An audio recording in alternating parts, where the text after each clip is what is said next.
Good, Count Carla, and I welcome both ministers here today and acknowledge the work that you're doing.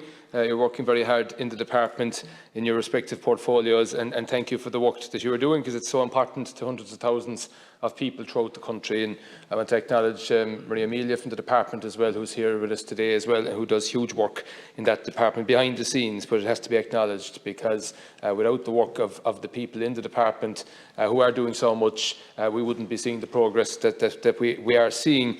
There are huge challenges, as we all know, facing tourism and hospitality and the aviation sector in this country at the moment.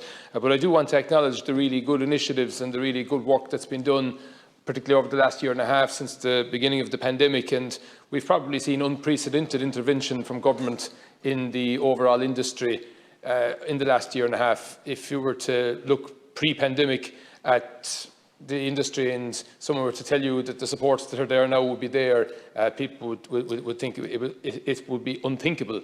But what we have seen is a massive amount of government support. Of course, that cannot go on forever, but I would urge the ministers to listen very keenly to the representatives of industry in advance of the budget, who are calling for various supports to be continued and for the various measures that they're looking for, because these are the people who are at the front line, who know exactly what is needed, and they are not exaggerating when they are making these asks. They're very genuine people like Owen O'Mara, Walsh and Ittig, people in the Irish Hotels Federation. I had Bernadette Randalls and Kerry Antony recently putting in their asks for the budget. And these are asks that are needed. They're not luxuries, they're not frills, they're absolutely necessary at the moment. And could I just reference in particular EWSS? It's very, very important, but we need to see that continued well into 2022.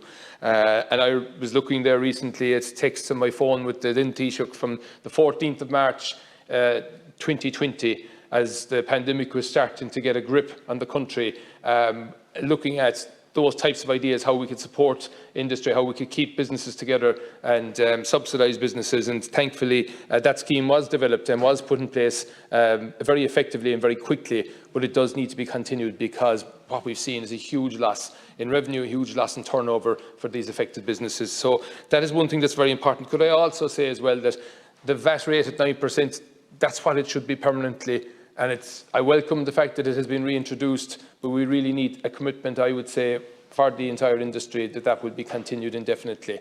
And that's something I think that's very much worth fighting for, and is something that will give certainty to the industry as well. It's very welcome what has been done in relation to rates, but again, that support needs to continue, and also in relation to grants that are there for businesses and the tax moratorium. These are things that cannot be taken away soon. They need to be kept in place for a long time.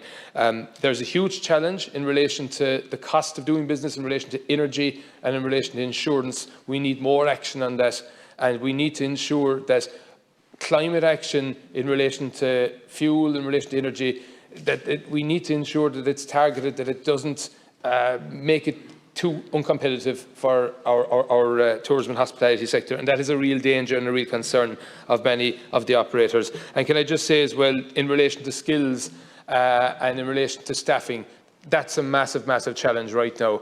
We need a very innovative approach to ensuring that businesses can retain staff and can train staff and make the hospitality sector attractive to work in for people long into the future. That is hugely important.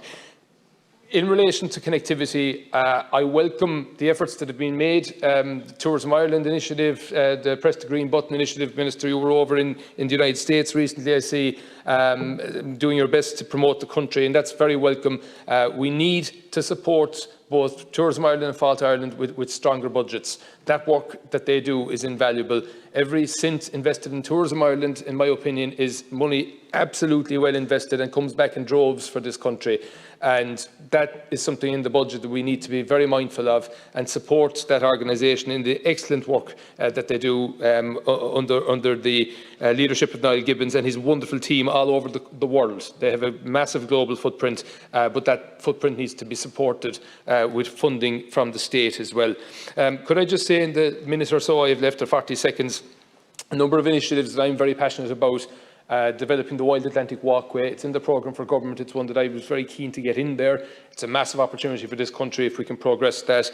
Also, on the other side of the country, from Carlingford to Cove, we have a wonderful coastline that is an untapped resource, in my opinion, and is something that could contribute hugely to Ireland as an international walking tourism destination. And also, as well, in relation to our Greenway network, we've made some great progress in recent years. A lot more has to be done. I'm very hopeful the South Kerry Greenway will get through the planning process and that the funding will be forthcoming when it does.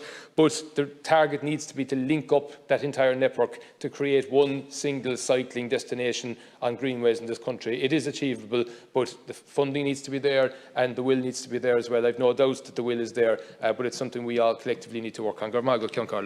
Thank you very much, Deputy Griffin.